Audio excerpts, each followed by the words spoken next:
పెందోట మాటకు స్వాగతం. ఈరోజు పరాభవనామ సంవత్సర ఉగాది పండుగ అందరూ ఆనందోత్సాహాలతో జరుపుకుంటున్న తెలుగు సంవత్సరాది అని కూడా అంటారు.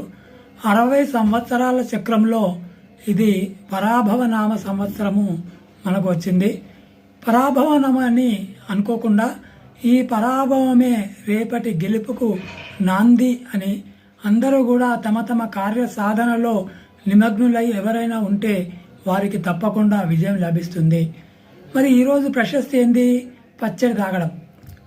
షడ్రుచులు, 6 రుచులు. 6 రుచులు ఇక్కడ చూడండి.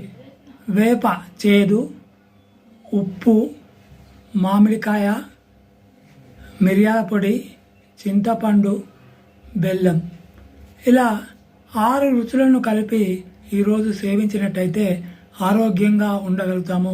ఈ వసంత ఋతువులో నుంచి వసంతంలాగా అందరూ చిగురేసి, కాయేసి, పిందేసి, పండు పండాలి అనే ఉద్దేశంతో ఇలా మన పురాణాలు పెద్దలు మనకు చెప్పేదేమో అనుకుంటాను. కాబట్టి అలాగే అందరూ కూడా ఈ ఒక్కరోజు ఉగాది నాడే కాకుండా శ్రీరామనవమి వరకు ఇలాంటి పచ్చడి రోజు సేవనం చేస్తే ఉక్కు నరాలు ఇనుప కండరాల్లాగా మనము అందరం కూడా చాలా వివేకానందుడు అన్నట్లుగా మనము తయారవుతాము.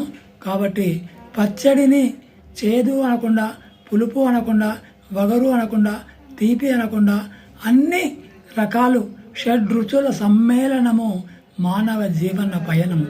కాబట్టి ఇవన్నీ చేయాలని తెలియజేస్తూ మీ అందరికీ కృతజ్ఞతలు, అభినందనలు తెలుపుతూ ఈ యొక్క ఉగాది ప్రాశస్త్యాన్ని విన్నందుకు, కన్నందుకు మీ అందరికీ కృతజ్ఞతలు.